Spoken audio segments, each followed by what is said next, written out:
la première chose qu'on va voir, c'est répondre à une question qui se pose toujours. Regardez le monsieur là, il a dit, pourquoi travailler si je donne la moitié de mon salaire en impôt? Ok, donc ça sert à quoi? Je travaille et je partage mon salaire avec, avec le gouvernement. Le monsieur lui répond, je paie de l'impôt pour obtenir les services collectifs dont j'ai besoin. Ça d'une part. D'autre part, payer ses impôts constitue un statut d'un citoyen et d'un contribuable responsable qui remplit ses obligations fiscales. D'accord? En regardant ce petit schéma, vous voyez, les taxes qu'on paie, soit pour le gouvernement, soit pour, par exemple, les municipalités. Donc, on voyait, comme vous le savez, pour les municipalités, on paie, par exemple, si vous achetez une maison, vous allez payer une taxe appelée la taxe de bienvenue. On appelle droit sur mutation immobilière. Vous allez payer aussi taxe scolaire, vous allez payer la taxe municipale appelée impôt foncier, etc., etc. Donc, il y a pas mal de taxes qu'on paie au gouvernement et qu'on paie aussi aux municipalités qui constituent pour elles des sources non négligeables pour financer les investissements que les municipalités projettent à réaliser. D'accord? Donc, regardez ici, nous avons le financement du système d'éducation. Il est financé, le système financé grâce aux taxes directes ou indirectes, aux impôts directs ou indirects perçus par les gouvernements. Aussi l'infrastructure, les infrastructures, le système de santé, etc. Un autre schéma illustratif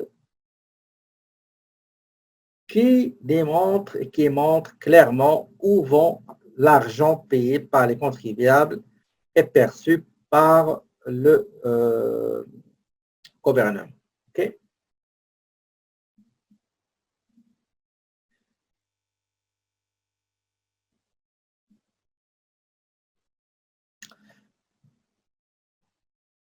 Quelqu'un qui a levé sa main, je vous donne la parole tout de suite.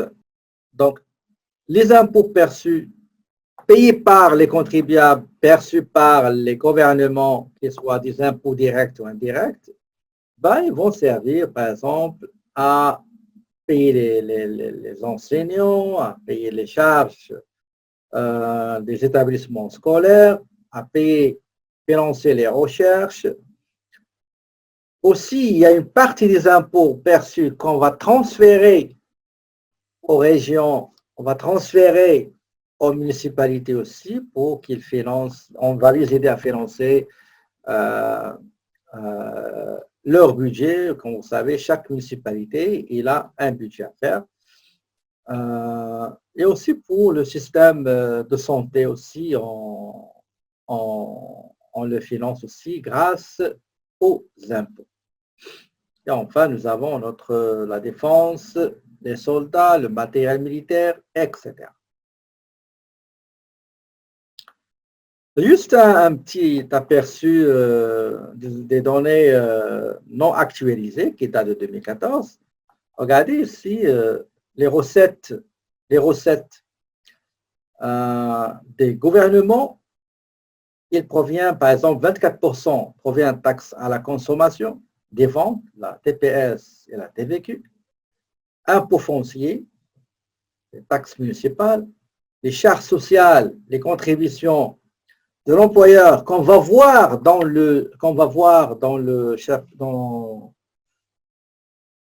la comptabilité 2, il y a une petite partie.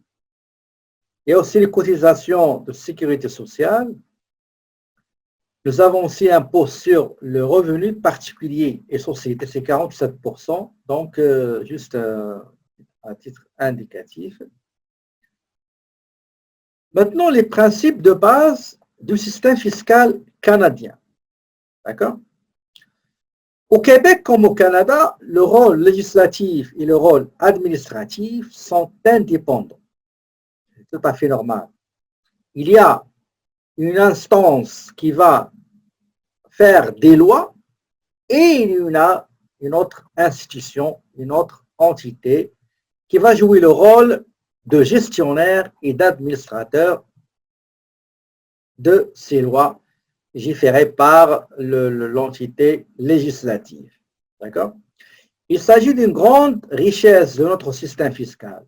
Ces mécanismes reposent sur un principe qui est très important, mesdames et messieurs, ce qu'on appelle le principe de l'autocotisation. Ça veut dire quoi, l'autocotisation?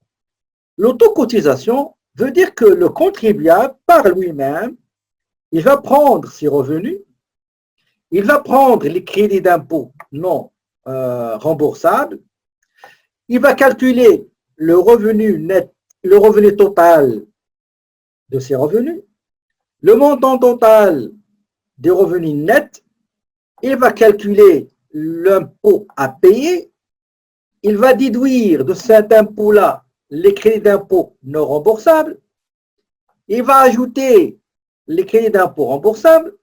S'il y a un montant à payer, il va le payer. S'il y a un montant à recevoir du gouvernement, ben, il va le recevoir. Ce qu'on appelle l'autocotisation, ou bien parfois on l'appelle autodéclaration des revenus. Et comment ça marche? C'est que, supposons que vous êtes un employé, un salarié. Votre employeur, il vous paye soit hebdomadairement, soit il paye un salaire hebdomadaire, donc la fréquence hebdomadaire, ou bien à la quinzaine, ou bien mensuellement. À la fin de l'année, qu'est-ce qu'il va faire l'employeur? Il va préparer ce qu'on appelle un document récapitulatif, un document qui va résumer la totalité de vos revenus bruts, la totalité de vos cotisations provinciales et fédérales. Fédérales, vous avez l'impôt fédéral, assurance emploi fédéral, Québec, impôt Québec, RQAP, le régime québécois d'assurance parentale, la retraite de Québec. Et il va vous donner ça, il va vous donner un document qui va résumer tout ça. Le document que vous allez utiliser pour faire l'autocotisation dans la province du Québec s'appelle le relevé 1. Juste un exemple. Celui pour le fédéral s'appelle le T4. D'accord? À l'intérieur de ce document-là, on va mettre par exemple, des avantages sociaux, vos cotisations dans un régime d'assurance privée, etc., etc. Okay? Donc, la banque, si vous avez des placements que la banque s'en est occupée, il va vous remettre un relevé, par exemple, relevé 2 ou relevé 3. Ça dépend. Vous recevez des pensions, donc vous allez recevoir un T3.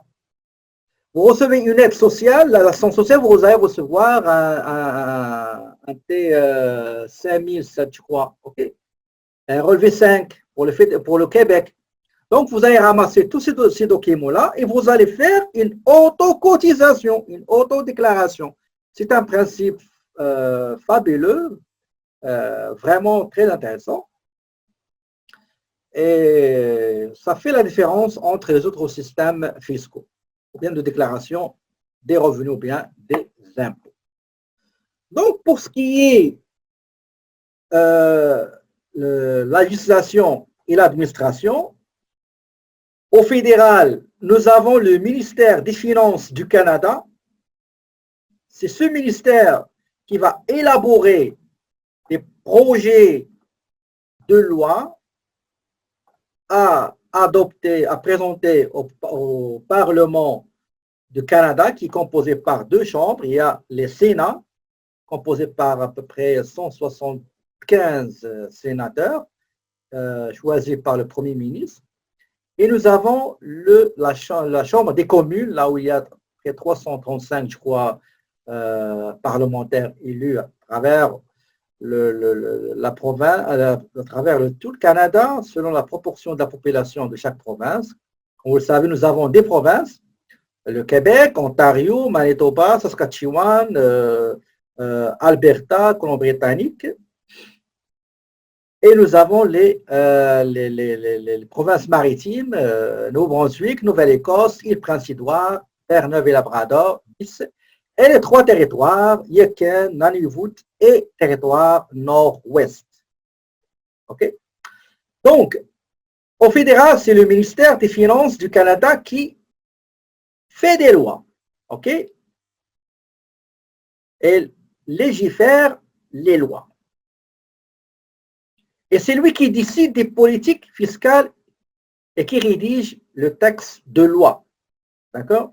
Normalement, une loi, tout d'abord, on l'appelle un projet de loi avec un numéro. Et quand elle est soumise à la Chambre des communes, s'il est adopté, on a besoin de l'adoption aussi des Sénats. Les deux.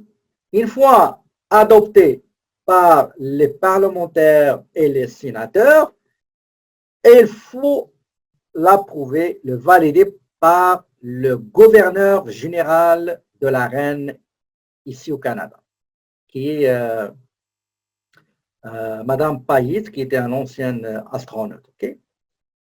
Donc, il devient immédiatement, il entre en vigueur. D'accord? Ce qu'on appelle la grâce royale.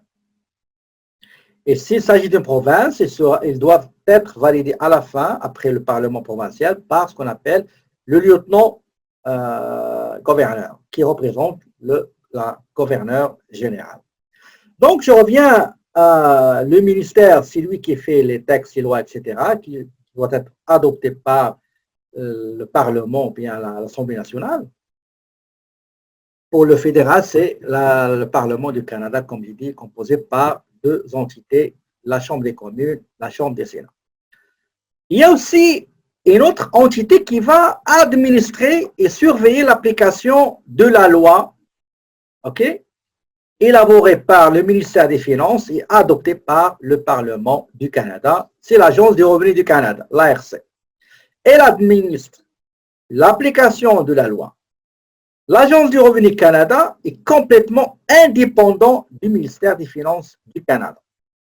Il a comme rôle de faire appliquer le texte de la loi. Il doit régulièrement interpréter le texte de la loi lorsque ce dernier porte à interprétation. Son interprétation n'a aucunement force de loi et équivaut à celle d'un contribuable. OK?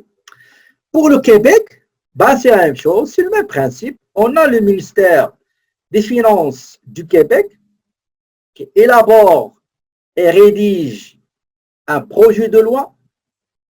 On va le déposer à l'Assemblée nationale, d'accord?